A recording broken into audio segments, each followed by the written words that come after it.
One day after my mother cried, she really did not see a future. The doctor said he would never amount to anything, his mental capacity would be little to none, and you should probably give him up and think about adoption. I didn't know the word transsexual, the word transgender hadn't even been invented yet. Chris probably had one of the worst diagnoses ever. Self-injurious, mental retardation, severe autism, and I was pretty much told to put him in an institution. He ate the walls, he ate the table, he ate the rug. If I coughed, he would run downstairs and punch me. Before I transitioned, I just wasn't all there, couldn't quite be a full member of the family. And there was one guy that I had a crush on. He said to me, "Why do you lisp?" And my heart was crushed. You sort of get what you get, and you go from there. I thought to myself, if he's happy, if he stops hurting himself, you know, if I could hug him, that would be the greatest gift in life. I'm lucky to have had her in this particular period of time. Thank you. God gave me a brain, and he gave me a heart. I try to use both of those things to the fullest. There really isn't any definition of what's normal or not normal, or far from the tree or right under the tree. The love that parents have for their children can see them through an enormous amount.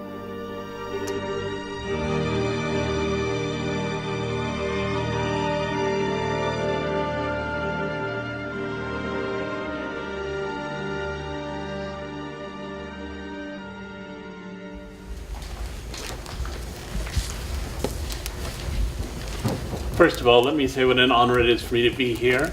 It's my first visit to Alabama, but it will not be my last. I've had a wonderful and warm welcome, and I thank the people of UAB very much for their cordial embrace of me. Even in purely non-religious terms, homosexuality represents a misuse of the sexual faculty. It is a pathetic little second-rate substitute for reality, a pitiable flight from life. As such, it deserves no glamorization, no rationalization, and above all, no pretense that it is anything but a pernicious sickness. That's Time magazine in 1966, when I was 3 years old. And as you all know, under the last presidency, gay marriage became the law of the land. And I set out to write my book determined to understand how that had happened. How did something that was universally understood to be an illness come instead to be deemed an identity? And there we are. Oh, that's better. Sorry. How did something that had universally been deemed to be an illness come instead to be considered an identity? And if the identity of gayness could grow out of the illness of homosexuality, then what other conditions were there waiting in the wings to make a similar progression? When I was about 6 years old, I went with my mother and my brother to a shoe store in New York that was called Indian Walk Shoes, a name that might not go down so well today. And in Indian Walk Shoes, my brother and I were each fitted with our shoes, and then we were each told that we could have a balloon to take home with us. And my brother wanted a red balloon, and I wanted a pink balloon. And my mother said that she thought I'd really rather have a blue balloon. And I said, no, I really wanted the pink one. And she reminded me that my favorite color was blue. The fact that my favorite color now is blue, but I'm still gay, will give you some sense of a parent's influence and its limits. When I was growing up, my mother would always say, the love for your children is unlike any other feeling in the world. And until you have children, you don't know what it feels like. And when I was very little, I took that as a great compliment. It meant that bringing up my brother and me had been the great joy of her life. And when I got to be a little bit older, I was an adolescent, and when she said it, it made me anxious, because I thought, but I think I'm gay, and if I'm gay, I probably can't have children. And after I came out of the closet, it made me very angry. And I said, you know that's not the path I'm on, and I want you to stop saying that. But she never did. The love for your children is unlike any other feeling in the world. And until you have children, you don't know what it feels like. In 1994, my editors at the New York Times Magazine asked me to write an article about deaf culture. And I was taken aback for two reasons. First of all, because I had mostly been doing international reporting, but I was told this is a foreign society in our own midst. But the other reason was that I had never thought of deafness as a culture. I had thought of it only as a disability. Those poor people, they couldn't hear. What could we do to help them? And then I went out into the deaf world. I went to deaf theater. I went to deaf clubs. I went into houses in which the alarm clock flashed a light instead of making a sound. And I began to awaken to the idea of deaf culture. I even went to the Miss Deaf America contest, which was held in Nashville, where all of the Northerners complained about that slurry Southern signing. And as I immersed myself in this world, I came to understand not only that deafness was an identity, but also that it was a very beautiful identity. And I remember arriving at a meeting of the National Association of the Deaf and walking into a room in which there were 1,000 people with conversations flying off the ends of their hands and thinking, I wish I were deaf. Which is not to say that I wished I couldn't hear, because I use my hearing all the time and it's terribly important to me. It was to say that I recognized that these people had an intimacy that I couldn't be part of. And I could have spent years learning sign language and perhaps played along a little bit, but they really came out of the deaf culture, and that deaf culture was what held them all together. And I felt removed from it. And then I discovered that most deaf children are born to hearing parents. That those parents, by and large, historically at least, have tried to get them to function as much as possible in the hearing world, what they think of as the real world. And that a lot of those deaf people discover deaf culture in adolescence or thereafter, when it comes as a great liberation to them. And I was very struck by how much that paralleled the experience of gay people, who also are mostly born to straight parents, who have tried to make them fit into the mainstream, and how those gay people often discover gay identity in adolescence or thereafter when it comes as a revelation to them. And then a friend of mine had a daughter who was a dwarf, and suddenly she began asking all of these questions. She said, do I bring her up to think she's just like everyone else, only short? Or do I try to give her some kind of feeling of dwarf identity? Do I try in one way or another to get involved with the little people of America and with support groups and so on? And as she narrated her frustration and bewilderment, I thought, here it is again. Here it is again, a family that perceives itself to be normal with a child whom they perceive to be abnormal in some profound and fundamental way. And it was really as I looked at those ideas that I came up with the idea that's central to all of the work I've done since, that there are two kinds of identities in the world. There are what I've called vertical identities that get passed down generationally from parent to child. So those would include your ethnicity, usually your nationality, frequently your religion. There are arguments to be made that some of those identities are very difficult, but nobody attempts to cure them. So you can say that in the United States, as it's currently constructed, it is easier to be a white, Christian, straight male. But there's nobody who's out there trying to persuade people who are African American or Asian or Latino that they should take measures to ensure their children are born with blonde hair and blue eyes. We accept that the problem is prejudice within the society, and that's what we need to change. And then there are what I've called horizontal identities.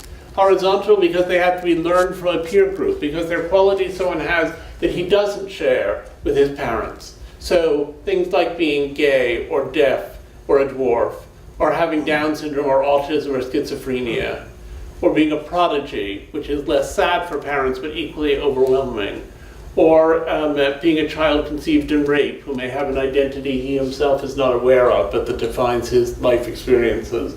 I wrote about children who commit crimes and about people who are transgender. And as I worked on all of this, I was reminded over and over again of the idea that you have to do two things as a parent.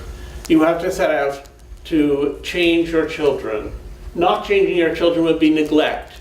You get them an education, you try to teach them some moral values, you make an effort to teach them some manners.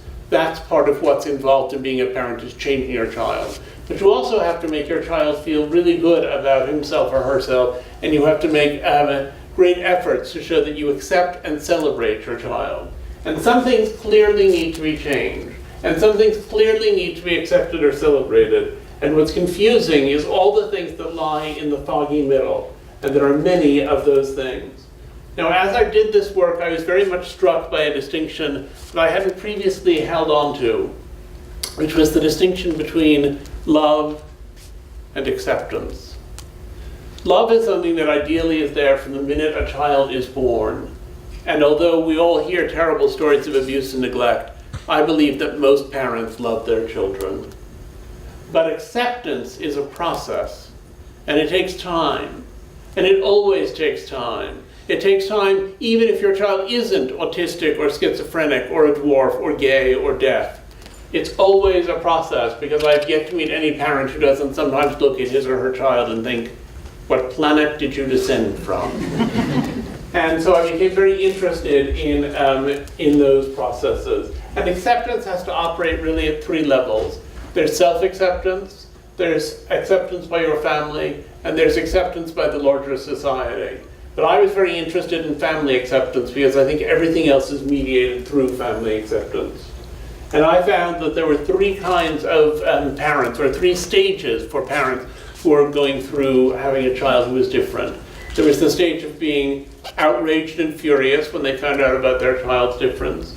There was a period in which they grew toward acceptance, and frequently they then made it to celebration in the end. And I'd like to say it's a linear pattern, and that if you start in one place, you always go automatically on to the others. But parents who had arrived at acceptance and even celebration would then have a medical setback or encounter social prejudice, and it would all be turned around all over again. So I'm going to tell you the stories of some of the people I interviewed while I was doing this work. And I'll start with Clinton Brown, who's the dwarf you saw in the video. When Clint was born, what his parents were actually told was that he wasn't going to live very long, and they might as well just leave him in the hospital so that he could die there quietly without their ever having seen him. And his mother, as he said, thought about it for a few days, and then she decided, no, that's my baby, and I'm going to take my baby home, and if he dies in a few months, at least I'll know I did everything I could. His diagnosis is dystrophic dwarfism, which is a very disabling condition. Well, she took him home, and she went to see various doctors with him, and everyone at the doctor said, oh, are you prepared for this? Are you prepared for that? This thing is going to go wrong. That thing is going to go wrong. What are you going to do about this? Over and over and over again, that was what she heard from people. And finally, she happened, excuse me, despite not having particularly strong educational or financial resources, to find her way to the leading doctor in the United States for the treatment of children with dwarfing conditions, with skeletal dysplasias. And the person whom she found was Dr. Stephen Kopetz, who was at Johns Hopkins. And she brought Clint down to see Dr. Kopetz. And after all of these doctors had said all of these negative things, Dr. Kopetz lifted Clint up from the table, held him up in the air, and said, let me tell you, that's going to be a handsome young man one day. She described how it changed everything. And I would say to anyone who's involved in social work or medicine or in any other capacity as interacting with families, the way you frame a difference or a disability can have an enormous effect over time on the way it's experienced and lived within a family. So in the course of his childhood, Clint had, as he said, 30 major surgical procedures.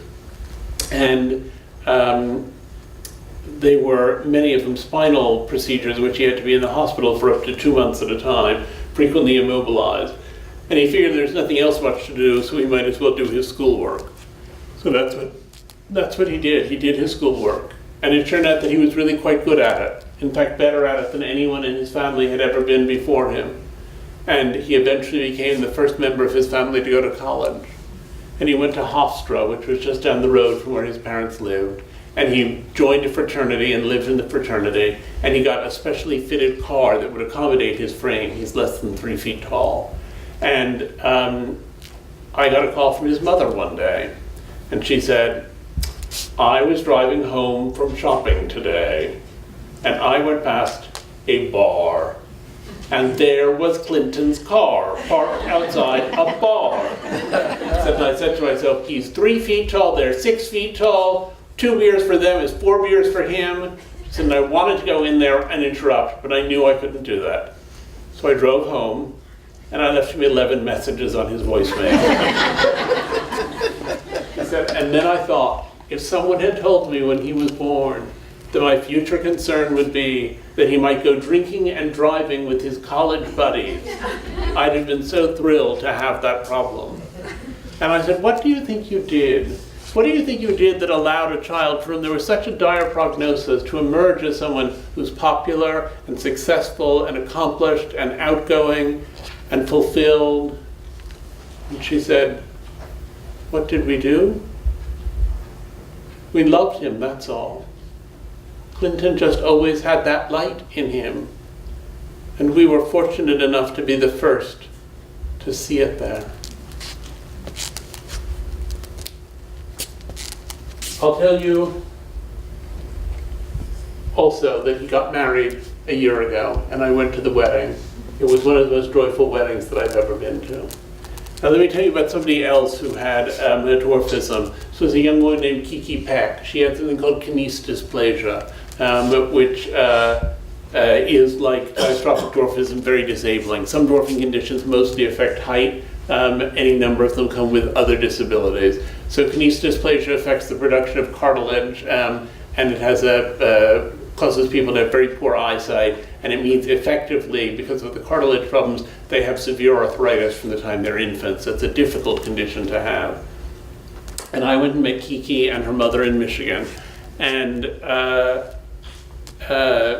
Kiki's mother then developed breast cancer. And she called her children in, and she said, I'm sorry to tell you this, I have breast cancer, the doctors think I'll be fine, but I'm going to have chemotherapy, and I need to shave my head before I do that because my hair is all going to fall out. And so Kiki said to her mother, well, I'll help you shave your head. Her mother said, well, okay, if you want to. So Kiki helped her mother to shave her head. And when they were finished, Kiki said, and now I'm going to shave my head. And her mother said, what are you talking about? Why on earth would you do that? And Kiki said, I spent a lot of time feeling different all by myself, and I know how lonely it can be. And I would like for you to have someone else who's different the same way you are at the same time. So these stories of Clint and Kiki are not stories of people who managed despite having a difference or disability. They're stories of people who were extraordinary because of their disability. It was the disability that gave them the insights to act in so many ways beyond their age and to arrive at such extraordinary successes. They're remarkable because of their differences. They're not remarkable in spite of their differences. I'm going to quote you from one other magazine from the 1960s. This is the Atlantic Monthly in 1969, writing about children with Down syndrome. It said, there is no reason to feel guilty about putting a Down syndrome child away. Whether it is put away in the sense of hidden in a sanitarium or in a more responsible, lethal sense. It is sad, yes, dreadful, but it carries no guilt. True guilt arises only from an offense against a person, and a Downs is not a person. And we hear that with horror now. But in 1969, in the Atlantic Monthly, it was being sent out to the mainstream, even the liberal mainstream. And I think there's been a lot of press dedicated to how much our attitude toward gay people has changed and how many rights have accrued to gay people, but less attention paid to how much more tolerant we are of difference altogether. You could never publish something like that in that sort of mainstream media place today. I had lunch in LA with someone who's an expert in Down syndrome, who described how she had previously had lunch with the actress who appeared on the television show Glee, the actress with Down syndrome. And she said, people were coming up to us and asking her for her autograph. She was a celebrity first and a person with a disability second. I never thought that I would live to see such a day. So one of the families who I got to know were Tom and Karen Robards. They got married young. They had children, they didn't expect anything unusual. Their first child was born with Down syndrome. And they tried to figure out how to handle the situation, what to do. And they decided they weren't happy with any of the educational options that were then available to them. And so they wanted to set up private tutelage for their children, and they found a few other parents of children with Down syndrome. And together they persuaded the Archdiocese of New York, they were very observant Catholics, to give them 2 unused public lavatories that they could convert into classrooms. And they converted them into classrooms, and out of that experiment with 2 teachers and 2 converted lavatories and a handful of children grew eventually something called the Cook Center, which has been one of the great centers for the education of people with Down syndrome, and which has allowed people to move forward. In 1969, when that Atlantic Monthly article came out, the life expectancy for people with Down syndrome was half of what it is today.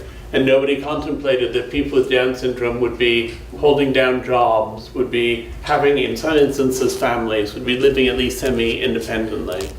So Tom and Karen Robards helped build the Cook Center, which had this extraordinary effect. And I said to them when I met them, I said, do you wish your son didn't have Down syndrome? I said, do you wish you'd never heard of it? This has been so much a part of your life.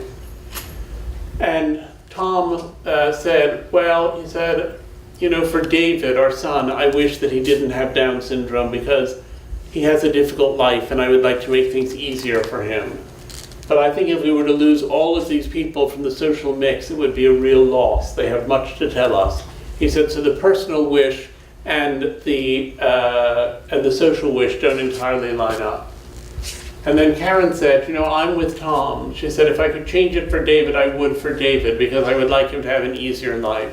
But speaking for myself, well, I would never have believed 28 years ago when he was born that I could come to this point. I have. For him, I would change it in an instant, but speaking for myself, I wouldn't give up these experiences for anything in the world. They've made me a deeper, better person than I ever would have been without them.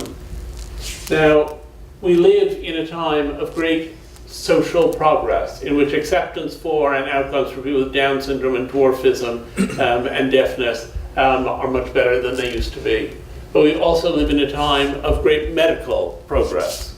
The cochlear implant, a device that's surgically implanted to allow sound information to bypass the structures of the ear and go directly to the brain, is now being used in most American children who are born deaf. And there is a group, Biomarin Labs, on the West Coast who have developed a compound called BMN 111. It blocks the action of the gene that causes achondroplasia, which is the most common dwarfing condition, the one everyone is familiar with, big head, short limbs.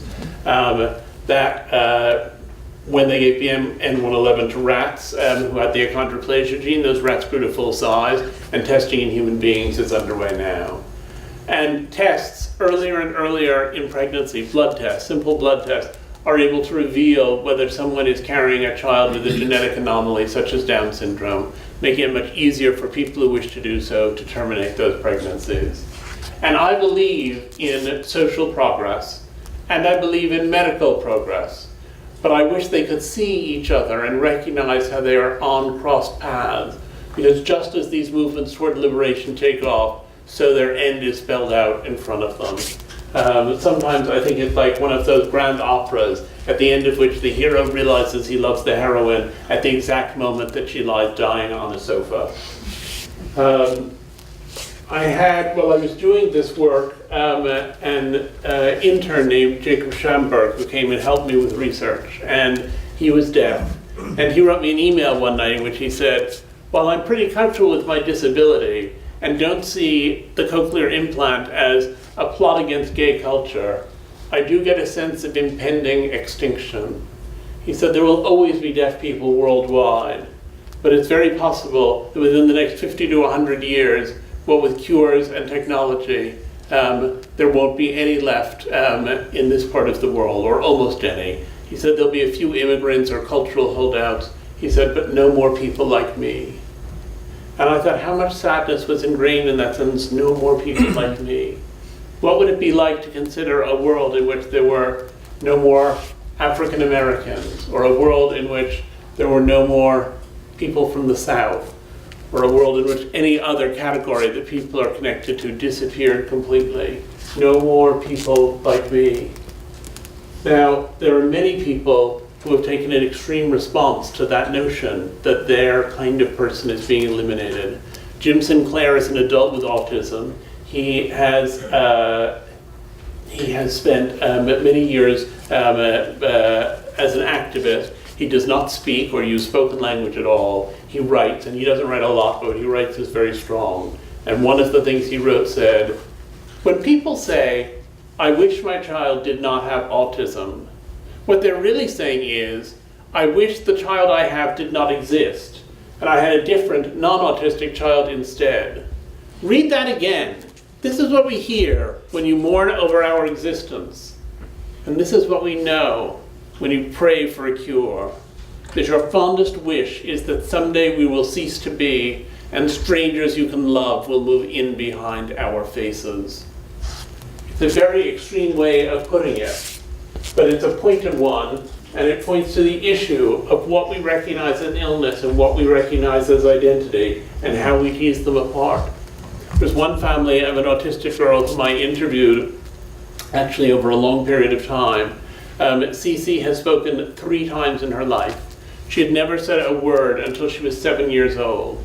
And then one night, her family was watching television, and her mom stood up to turn the set off, and Cece said, I want the television on. And her parents looked at each other, completely astonished, and waited for their lives to change. She said nothing more until 3 years later, when she was at a puppet show at school, and someone said, what color is the king's robe? And Cece said, it's purple. Well, as her mother Betsy said, to have a child who has never spoken is to imagine your child doesn't know what language is and doesn't have any real sense of what's going on around them. But to have a child who's spoken 3 times is to be endlessly tortured by the question of why those 3 times, and under what circumstances could she speak again, and what happened on those 3 occasions that cleared up the traffic jam that exists between her and what she said, because everything she'd said was appropriate to the situation she was in. And they tried and tried and tried to figure it out, and they didn't really get there. And one day her mother said to me late in our interview process, she said, Cece is the ultimate Zen lesson. Why does Cece have autism? Because Cece has autism. And what is it like being Cece? Being Cece. Because no one else is, and will never know what it's like. It is what it is, and maybe you should stop trying to change it. And I was struck by the fact that Betsy had come to this acceptance of her child, that all of these people talked about acceptance of their children, about the great reward of their children. And I thought, how is it that people come to that point of being so enthusiastic about these children they would have done almost anything to avoid having? And I looked at the process through which that took place. And it crystallized for me when I went for the section I did on people who had crime to interview Tom and Sue Klebold, who were the parents of Dylan Klebold, who was one of the perpetrators of the Columbine massacre, which, as many of you must remember, was the worst episode of school violence in history, and the one that set the template for all of the problematical violence that has ensued. And I spent several years persuading the Klebolds to talk to me. And then when I finally got out to Colorado to sit with them, they were so full of their story that they couldn't stop telling it. And the first weekend I was with them, I recorded more than 20 hours of interviews. And on Sunday night, we were all completely exhausted. We were sitting in the kitchen. Sue was fixing dinner. And I said, if Dylan were here now, is there anything you think you'd want to ask him? And Tom said, I sure would. I'd want to ask him what the hell he thought he was doing. And Sue looked at the floor, and she thought for a minute. And then she said, I would ask him to forgive me for being his mother and never knowing what was going on inside his head. And a few years later, we were having one of many dinners in Colorado, and I reminded her that she had said that first weekend. And she said, you know, when it first happened, I used to wish I had never married, had never had children. If I hadn't gone to Ohio State, I wouldn't have crossed paths with Tom. We wouldn't have married, these children wouldn't have existed, and this terrible thing wouldn't have happened. She said, but over time, I've come to feel that I love the children I had so much that I don't want to imagine a life without them, even at the price of this pain. When I say that, I'm talking about my own pain, of course, not the pain of other people. But life is full of suffering, and this is mine. So while I recognize that it would have been better for the world if Dylan had never been born, I have decided that it would not have been better for me.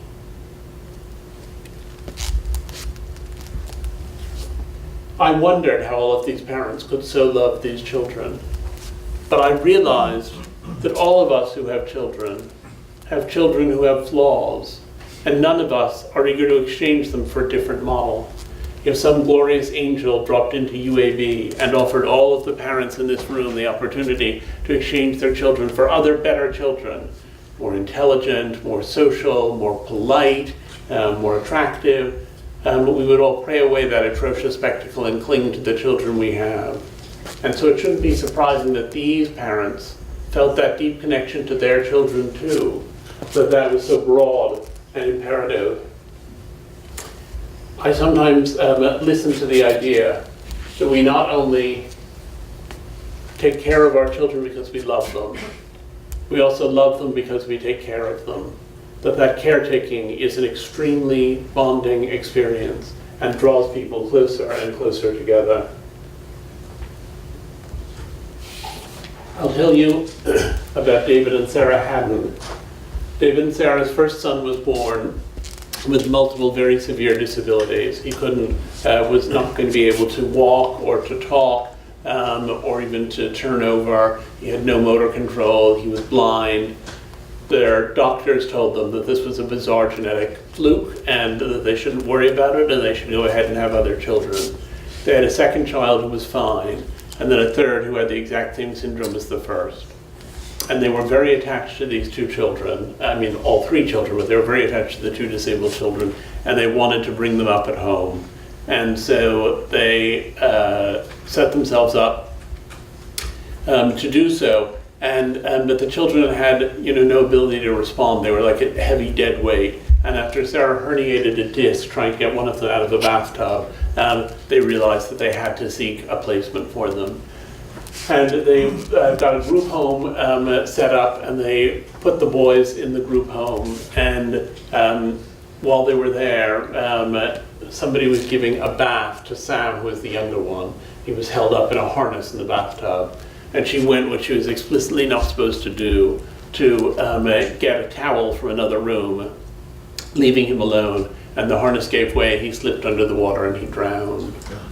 And I asked his parents afterwards, I said, what are you going to do about this? And they said, we've asked that that woman be prohibited from working in direct care. She's not responsible enough to do it. He said, but we didn't want to bring a great big lawsuit against the institution. They said, this work of caring for children like ours is so difficult, and it's so badly paid, and we didn't want to do anything that would discourage other people from going into the field. But at the interment of her son's ashes, Sarah gave a speech that began, "Let me bury here the rage I feel to have been twice robbed. Once of the child I wanted, and once of the son I loved." And I became increasingly persuaded that these kinds of experiences of having children like that there was a sense of loss about the healthy child they didn't have, and that there was also a sense of deep, deep attachment to the child they did have. And another mother, Ruth Schechter, who also had two children with multiple very severe disabilities, said, people always give us these little sayings like, God doesn't give you any more than you can handle. But children like ours are not preordained as a gift. They're a gift because that's what we have chosen. And ultimately I came to feel that my book was about that process of choosing. It was about the way that people choose to respond. There was a study done in which clinicians interviewed a group of women who had just had babies with a variety of abnormalities and disabilities. And they said to them, do you expect to find meaning in the experience of bringing up this child? And then they went back 10 years later to meet the mothers and the children. And the mothers who had said that they thought they would find meaning in this experience had children who were doing better on every statistical measure there was. They were in better health, they were doing better with education, they were just doing better altogether. So that choice to see these children as a gift, which is not to deny that these children are also a difficulty and an overwhelming burden some of the time, that choice is utterly transformative, not only for the parents, but also for the children. And that is how the people I interviewed ended up grateful for lives they would have done anything to avoid. And I also realized the difference, which we think of as being so isolating, is actually almost universal. We all negotiate difference in a variety of relationships, including relationships with our own children. And so difference, if you can think of yourself not just as having something in common with other people whose daughter has kinese dysplasia, but having something in common with every family that's dealing with an aberration in their child and struggling their way through it, you find that difference unites us. That difference is a thing we all have in common, and if we can all only acknowledge it, that difference becomes the basis for a very deep and lasting bond.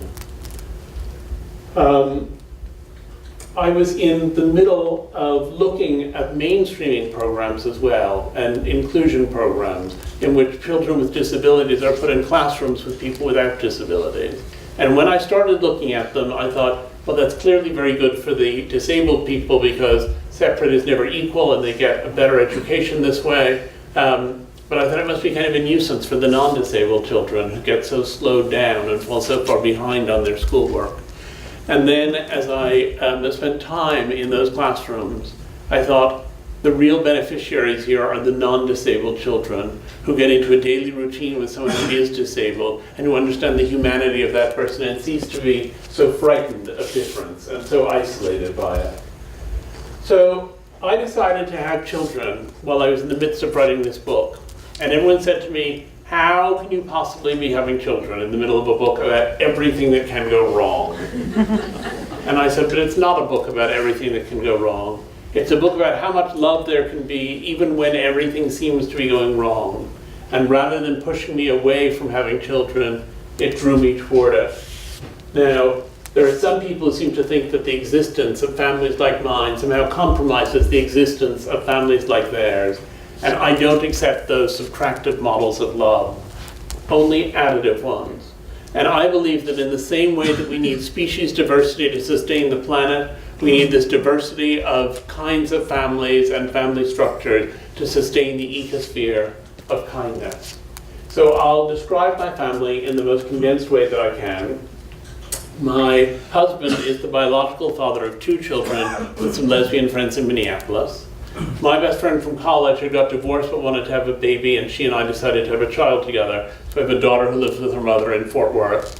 And then my husband John and I decided that we wanted to have a child together. We were bringing up full-time in our house. So we have George, of whom I am the biological father. John is the adoptive father. We had an egg donor. And our surrogate was Laura, the lesbian mother of his 2 biological children. So the shorthand is 6 parents of 4 children in 3 states. And there are people who seem to feel that this family is somehow undermining the integrity of theirs, and that I don't ever accept. Now, the day that George was born was, of course, a very joyful day for us. We were all gathered together at the hospital, and the next morning the pediatrician came in, and she said she was concerned. And I said, oh. And she said, he's not extending his legs correctly. And I said, oh, really? She said, no, she said, which could represent a neurological deficit. And insofar as he is extending them, he's doing so very asymmetrically, which could indicate a mass in his brain. And by the way, he also has a very large head, and we should test him for hydrocephalus. And I felt my whole being pouring out of me and onto the floor in that room. And I thought, all this time I've been writing about these families who dealt with all these differences and found so much meaning in it, and I didn't want to join their number. And so we went off to the MRI machine, to the CAT scanner, to get an arterial blood draw. I thought, what is an arterial blood draw? I've never even heard of one. Why are they doing this? What are they trying to find out? I felt like I could be no comfort to this baby who was so newly arrived in the world, and I was horrified. And I thought, well, I'm horrified because, like all parents, time out of mind, I want to protect my child from illness, and I'm registering this as an illness. But given the work I've been doing, I also knew that this could be an identity. and that if it turned out to be George's identity, it would turn out to be my identity as well. And I suddenly heard this voice in the back of my mind that said, the love for your children is like no other feeling in the world. And until you have children, you don't know what it feels like. Well, we went through all of this for another 4 hours or so, and at the end of that time, the pediatrician called us in, and with great fanfare, she announced that all the tests were clear, and that George seemed to be fine, and that he was now extending his legs exactly the way that he should. And when I asked her what she thought had been going on in the morning, she said he had probably had a cramp. Children had ensnared me, I think, in that moment when I associated fatherhood with loss. But I doubt I would have noticed that if I hadn't been so enmeshed in this research. Exploring so many kinds of strange love, I fell quite readily into its bewitching patterns. I had thought the parents I was interviewing were noble, but also at some level that they were fools, tying themselves to a lifetime's journey with their disabled children, trying to breed identity out of misery. And I was startled that day in the hospital to realize that my research had built me a plank, and that I was ready to join them on their ship. Thank you.